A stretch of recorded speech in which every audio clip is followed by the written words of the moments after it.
Hey everyone, welcome back to Corporate Decoder, the place where we decode the complexities of big business. And I've got a juicy one for you today. Looks like Symbotic Inc. has had a bit of a shake-up and a surprising stamp of approval from Uncle Sam. Scroll August 26, 2025.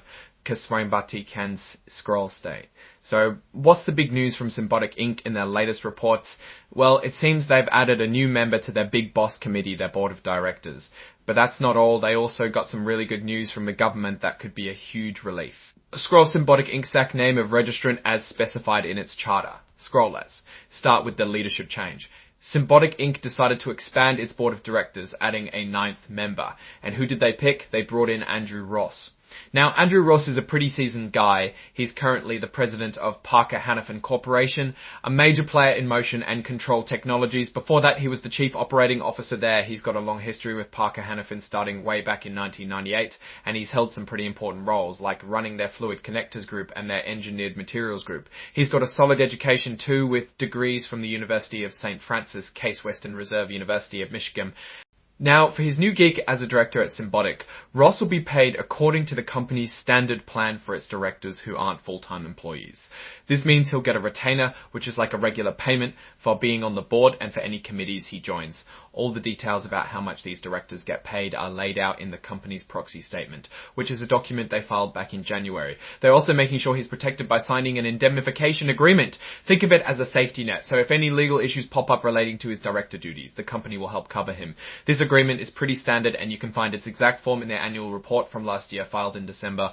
Scroll item 8.01, cue other events, 10 scroll. For now, let's shift gears to something that's probably a big load off Symbotic's mind.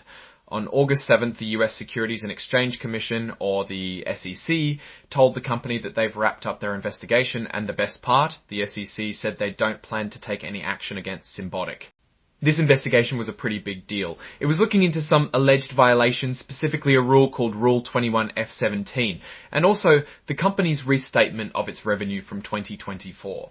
Restating revenue means they had to go back and change the amounts they had originally reported as earnings, which can sometimes signal concerns about how they were booked. So for the SEC to close this up without recommending any enforcement action is a massive win. It means they had to go back and change the amounts they had originally reported as earnings, which can sometimes signal concerns about how they were booked. So for the SEC to close this up without recommending any enforcement action is a massive win.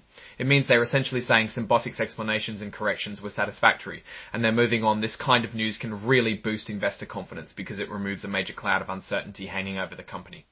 Scroll by 7 Seals, Isilda Martin scroll. And signing off on all this official business is Isilda Martins, the Chief Financial Officer and Treasurer.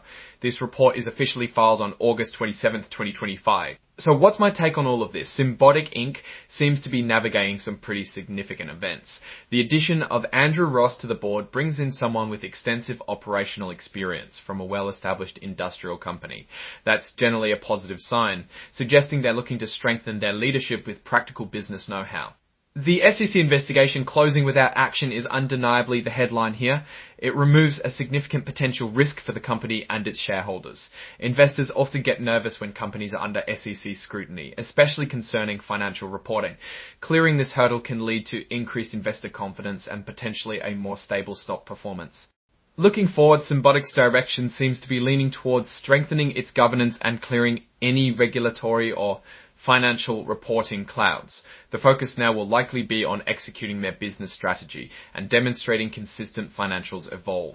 Now that this major distraction is behind them, while this filing doesn't include detailed financial tables to dive deep into, the news of the SEC closing its investigation and the addition of an experienced director are clearly the most impactful takeaways. This is a company that's making moves to build stability and confidence. Alright, that's our breakdown of Symbotic Inc.'s latest filing. What's your take on these developments and what they signal for the company's future? Drop your thoughts in the comments below. If this analysis was valuable, hitting that like button really helps us out, and remember to subscribe for more deep dives into corporate filings. Don't forget to also check out our Discord community linked in the description where we discuss these kinds of insights. Thanks for watching. See you next time.